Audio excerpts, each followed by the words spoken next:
Selamlar herkese, Serdar Başkan ben. Süper video ile karşınızdayım. Bu videoda ofisteki böyle eski atık bakır malzemelerden, yani atık değil de daha önce kullandığım ve öylece duran bakır malzemelerinden bir masaüstü şömine yapacağım. Şekli şuna benzeyecek. Bunu da kendim yaptım. 3D tasarım programında biraz basit oldu ama olsun. Bunlar dediğim gibi uzun zamandır ofiste duran şeyler. Bundan daha önce bir Ruben tüpü yapmıştım. O videonun linkini de buraya bırakayım. Şimdi öncelikle ne yapacağım biliyor musunuz? Şunun üzerine böyle ateşin yanacağı, yakıtı falan koyabileceğimiz ve alevlerin çıkacağı bir değil aslına bakarsanız şu uzunlamasında bir kanal açacağım. Şu şekilde bir kanal açacağım. Burayı daha önce delmiştim. Buradan yine alevler çıkıyordu. Neyse başlayayım. İşim çok çünkü.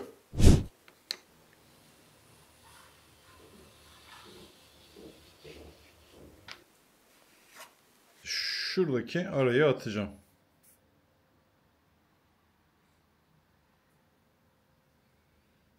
Bakalım düzgün bir şekilde bunu yapabilecek miyim?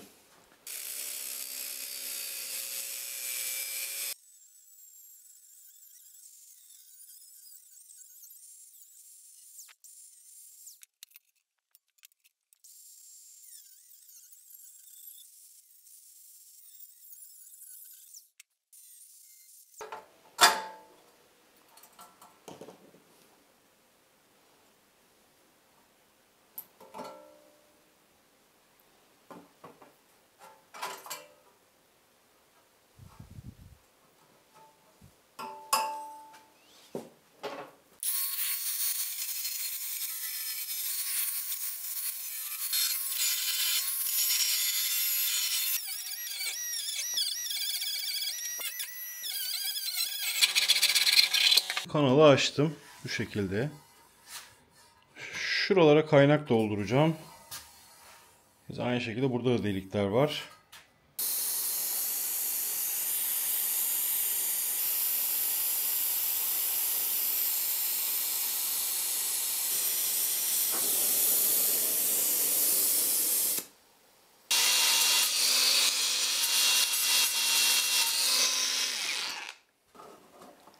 Evet, doldurmuşum gibi görünüyor. Evet, dün bu parçayı hazırladım. Ufak tefek kaynak işleri vardı. Onları yaptım. Deliklerini açtım. Şimdi öncelikle yapmam gereken şey bunun bir tarafını kapatmak. Bunu da nasıl yapacağım? Burada bunun ucundan kestiğim bir parçam var. Şimdi bunu alacağım, açacağım, yanına kaynatacağım. Bunun arasına bir fitil yapıp sokacağım için bu kısmı şimdi kapatmayacağım. Daha sonra tam ortasına bir kaide yapacağım ki bu kaideyi daha sonra bir taş aldım. 200 lira verdim taşa da. Onu ayrıca taş mevzusu geldiğinde buraya anlatacağım. Evet, Allah'ın taşına 200 lira verdim. Taşa bir delik açıp bunu da şu şekilde, böyle bir parçam var burada.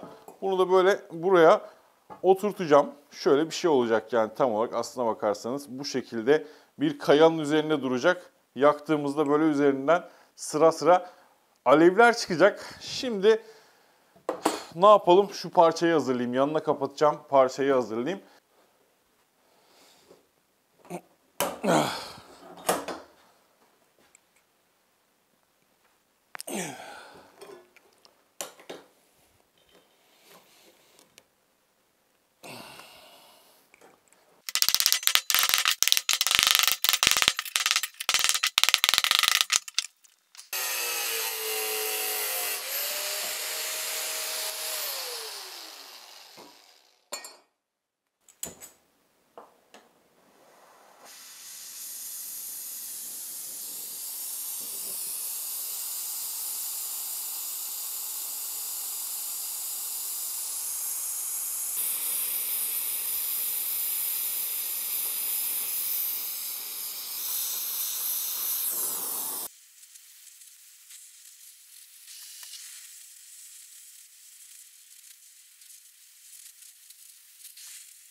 Ya çok iyi bir şey ya bakır. Bakır harika bir malzeme bence.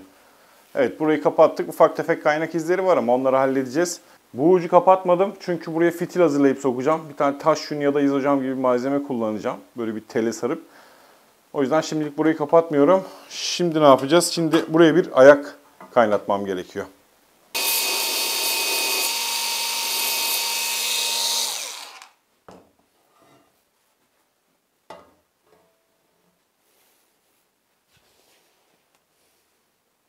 Bunu buraya düzgün bir şekilde yerleştirmek de benim için büyük bir kapışma oldu, challenge oldu, sınav oldu. Umarım düzgün bir şekilde olur. Bakalım yapabilecek miyiz bunu?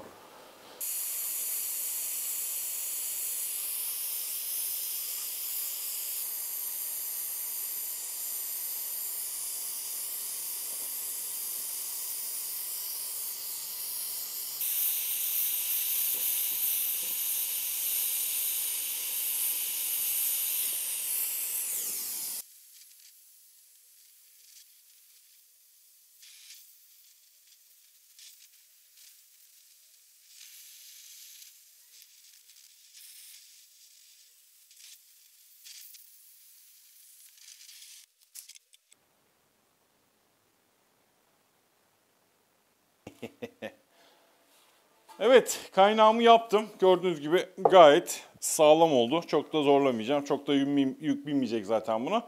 Bu şekilde duracak. Şimdi bunun içine bir fitil hazırlayacağım. Fitili nasıl hazırlayacağım? Böyle bir paslanmaz şeyim var, telim var. Biraz kirlenmiş. Temizleriz olmazsa bunu. Bunu alacağım. Bunun içine girecek şekilde rulo yapacağım. Daha sonra bunun içine izocam ya da taş yünü dolduracağım. Hangisini bulabilirsem muhtemelen izocam olacak. İzocam da hiç sevmediğim bir malzeme. Şimdi bunu büktüğümde bunun içine girebilecek boyutta olacak şekilde bir bükmem gerekiyor.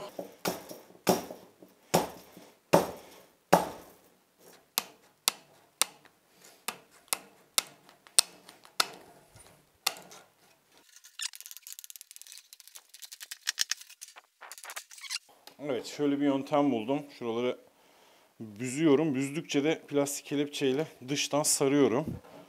Bakalım sonuç verecek mi?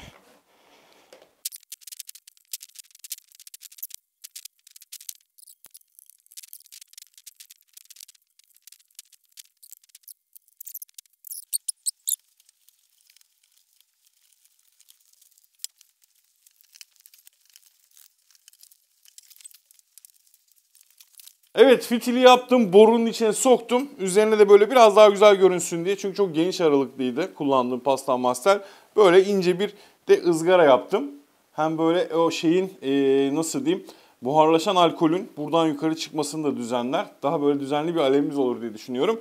Şimdi fitili soktuğuma göre burayı kapatabilirim. Burayı kapatmak için de burada böyle bir bakır parçam var. Yine aynı burayı kapattığım gibi kapatacağım.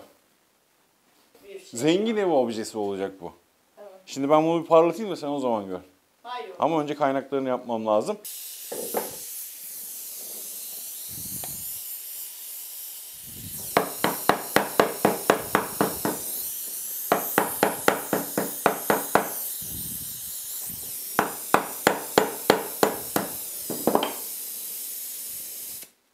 Evet, şimdi şunu kaynaklayabiliriz.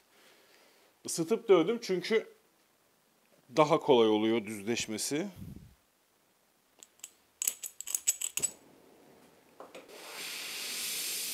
Oksijenim de bitmek üzere. İnşallah bitmeden hallederiz.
Şu şekilde göstereyim. Bitirdim. Şimdi bunu parlatma zamanı. Böyle kara kara görünüyor. Az sonra yaldır yaldır parlayacak. Daha sonra bunu oturtacağım. Taşı hazırlayacağız. Taşı deleceğiz, cilalayacağız. En son her şey bittikten sonra yakacağız. Şu makineyi bir çalıştırayım da bunu artık ufak ufak cilalayayım ben.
Evet, gördüğünüz gibi şu anda parlıyor. Polisajı vurduktan sonra gayet pasparlak bir hale geldi.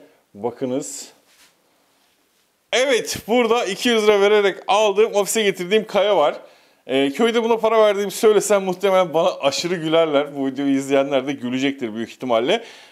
Ama şöyle bir durum var arkadaşlar. Bu kayayı bir yerden bir yere götürmek, bu bir ağır. Kilosu 30 lira bu arada. Ben pazarlıkta ve 15 kilo geldi. Pazarlıkta 200 liraya aldım. Yani bir yerden bir yere almak, bunu işlemek. Satıcı abinin dediğine göre bunu tam burada çeviriyorlarmış biraz daha yuvarlak olsun falan diye. Mazot olmuş kaç para? 45 lira mazot, yani düşün, bir yerden bir yere taşıyorsun, bunu alıyorsun, ediyorsun, işçiliği var, o var, bu var. Neyse, kendimi şey yapıyorum, kandırıyorum. Verdiğim para ya değiyordur umarım diye. Şimdi bunun üzerine 25 milimetre çapında bir delik açacağım. Daha sonra onun üzerine bir kazık oturtacağım. Ve bunu da o kazığın üzerine oturtacağım. Ve böylece üzeri böyle dönebiliyor gibi bir şey olacak. Bakalım becerebilecek miyim? Bunun için gittiğim bir mermer delme ucu aldım, 25'lik. Şimdi bunu oturtacağım matkabıma ve şurasından bir yerden deleceğim. Şimdi bir bakayım nasıl dursa nasıl olur diye. Şöyle dursa mı, tam ortasına mı koysak, yoksa şöyle bir köşesine mi koysak? Aslında şöyle bir köşesine koyabiliriz, biliyor musun? Ben buna bir karar vereyim, ondan sonra bunu delelim.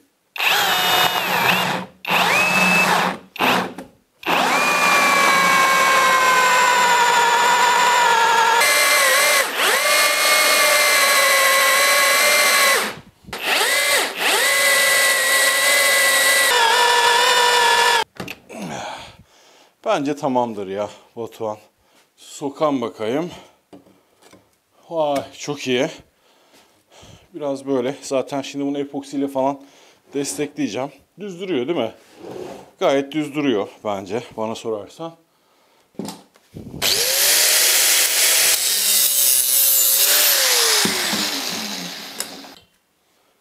Bu buraya oturacak, tamam mı? Bunu bir şeyle sabitleyeceğim buraya.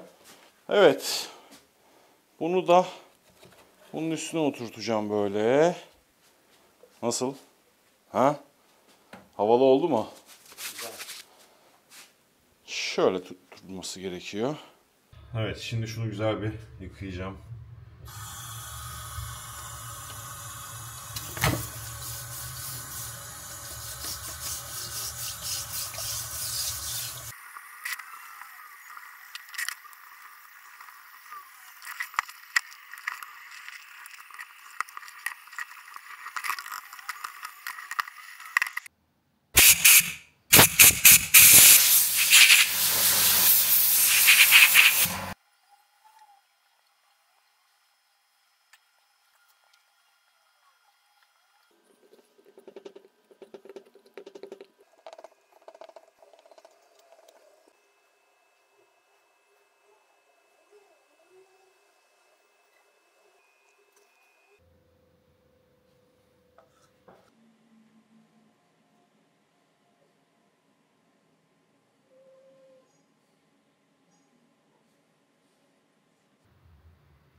Evet. Ha. Şimdi bir saat falan onun kurumasını bekleyeceğim. Evet arkadaşlar, şu sabitleme borusunu taşın üzerine yerleştirdim. Sıkıca tutuyor. Şimdi artık bunu üzerine yerleştiriyorum. Bakalım nasıl duracak. Evet. Şöyle sıkıca sabitleyelim. İşte yapmak istediğim şey tam olarak buydu. Size hedeflediğim şey buydu. Beğendiniz mi beğendiniz mi bilmiyorum ama benim yapmak istediğim tam olarak buydu ve çok güzel görünüyor bana sorarsanız. Daha sonrasında taşın üzerine bir katman epoksi sürerim belki, taş daha yaldır yaldır görünsün diye, ama bilmiyorum, gerek olmayabilir de. Bu özellikle dış mekanlar için ya da böyle ne bileyim kış bahçeleri için falan çok böyle 10 numara bir şey oldu. Şimdi buna biraz yakıt koyup bir yakacağız. Bir de yanan halini görelim bakalım.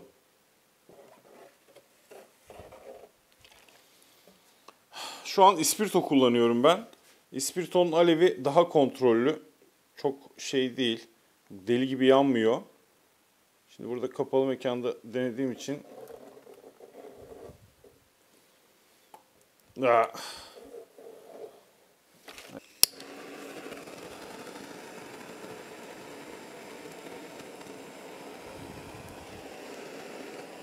çok iyi oldu. Işıkları söndüreceğim, daha iyi görelim.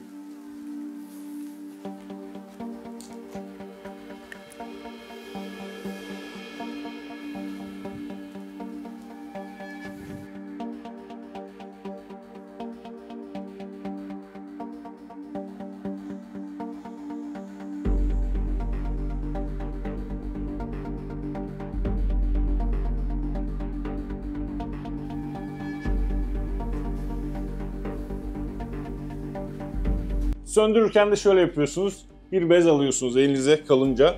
Şöyle üzerinden hafifçe geçiyorsunuz ve sönüyor. İspirtodan beklediğim verimi alamadım. O yüzden biraz saf alkol kullanacağım sanırım.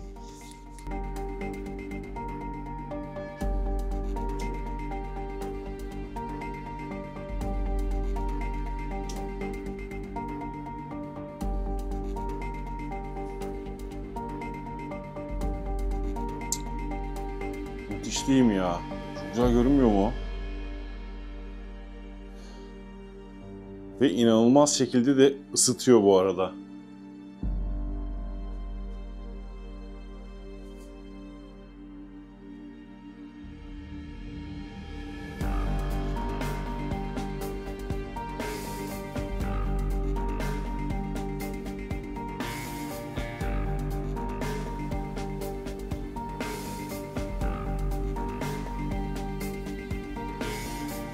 Bu bayağı soba gibi ısıtıyor bu arada. Bakayım.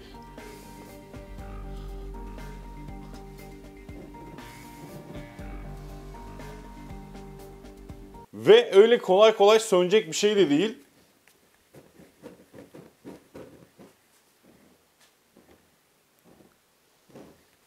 Gerçekten bana sorarsanız çok güzel bir şey oldu. Umarım sizler de beğenmişsinizdir. Bu burayı bayağı ısıtıyor bu arada. Ben şu an şurada hissediyorum, bir UFO gibi. Kafelerdeki UFO'lar vardır ya. Onlar gibi bayağı ısıtıyor. Hafif loş bir ortam yaptım çünkü alevlerle veda etmek istedim sizlere. Evet, bu videoda birkaç gün boyunca uğraşarak bu masaüstü şömineyi yaptım. Bunlara masaüstü şömine diyorlar. Siz başka bir şey de diyebilirsiniz. Umarım beğenmişsinizdir. Beğenseniz like'ları bekliyorum. Yorumlarınızı da bekliyorum. Kanala abone değilsiniz hala, abone de olabilirsiniz. Ben bunda biraz daha oynayacağım. Kendinize iyi bakın. Görüşmek üzere.